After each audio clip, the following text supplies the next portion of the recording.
Okay, what other pictures do you have? What other pictures? Auntie Goldie, I don't know what they... This was my adventure. Right, you went to Chicago for the World's Fair. How do you know? Because I know. I hadn't graduated yet. This was in 1934. I graduated in 35.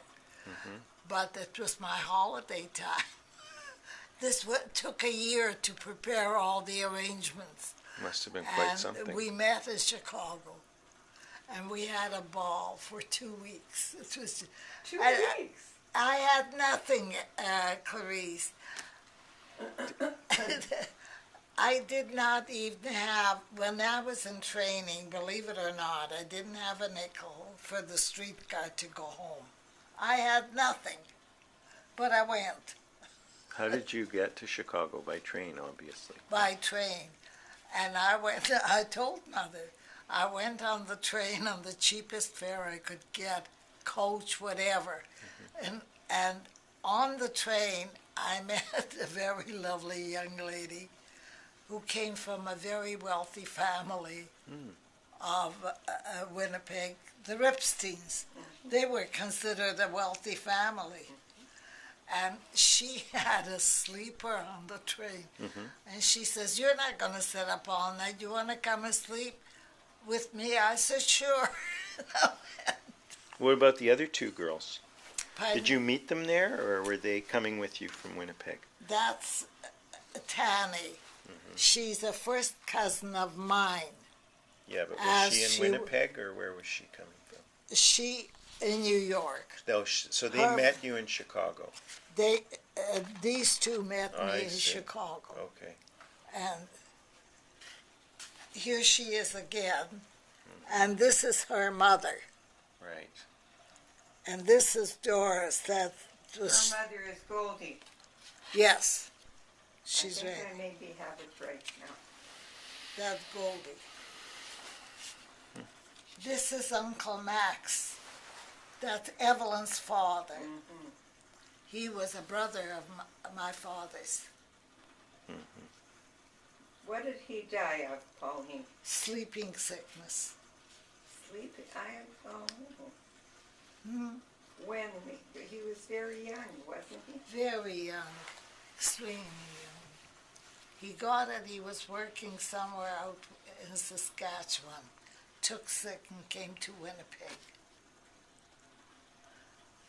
Yeah, I remember seeing him at the hospital. I remember seeing him. But he was very young. Exactly how old he was, I don't know.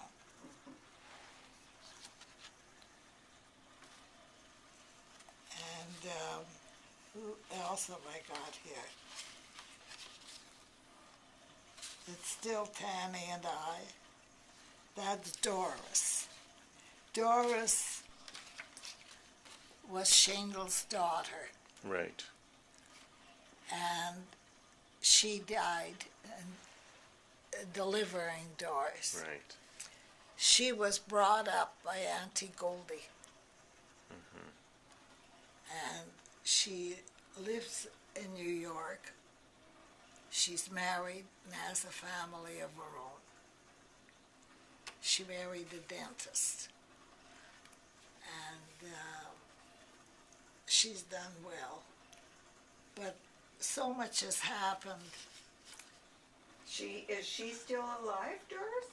Of course, she was a youngster, of course. Oh, I don't know. Didn't know that. She's alive. And well, Howard spoke to me about her.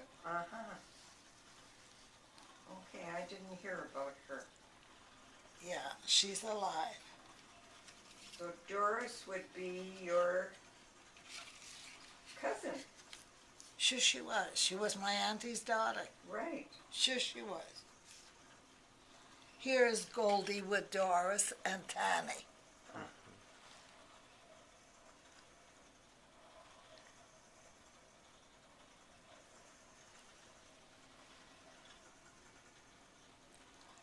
She was a very intelligent lady, Goldie.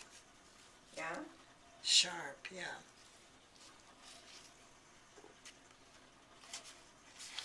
And what else can I tell you? What else would you like to know?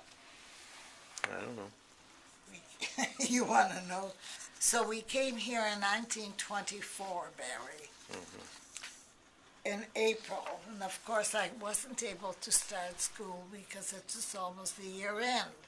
Right. So I started in September at the David Livingston School. And because I knew no English, not a word, the teacher did not understand me, nor did I understand what I was in baby room. I was 11 and a half years old with all the little ones. And I stayed in the David Livingston School. Of course I did, until I finished grade 6. And then when I finished grade 6, my father and mother moved to Sandy Lake. He opened up a store in Sandy Lake. And I went to school in Sandy Lake up to grade 9. And I came into Winnipeg for my grade 10, 11, and 12, whatever it was. And as I was growing up, I was going to be a teacher. And that's what I figured. Once I'll finish high school, I'll go to normal school. It was only 1 year at that time. Naturally, I had to make a living because who had money?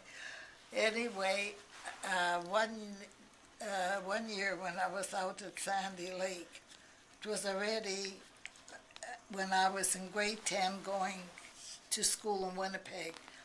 I went there on holidays for Christmas, but I went there before Christmas, just about a week or 10 days.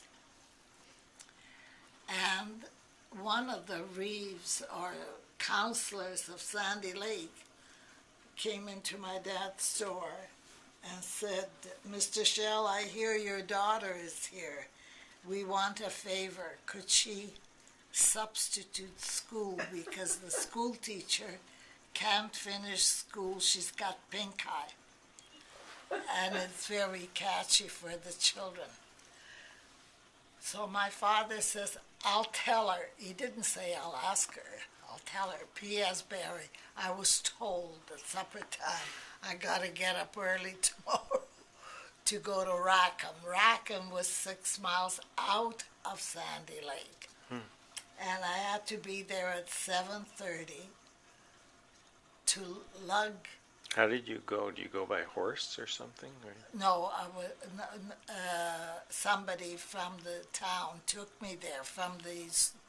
With a car, they came and With a picked you car, up? yeah. Because your dad didn't have a car, am I right? Never. He only had a horse, right? Yes. And a cart or something. Yes. So I came there at 7:30, and I had to make the fire in the Quebec heater so it should be warm when the children have to come to school. I didn't mind up to grade 4, the children, I was able to be comfortable with them. Came to grade 5 and grade 6, I was curling up because those boys were twice as big as I was, certainly bigger than I ever was. And I came home, and after being there for 10 days, substituting before school was dismissed, I said, "Mom, Dad, I don't want to be a teacher, and I'm not going to be." And don't forget, Cal, at that time, a Jewish girl never got a city school. It was always a rural area. And I pictured myself out in the country lugging wood to make a fire for the kids. It's not what I wanted.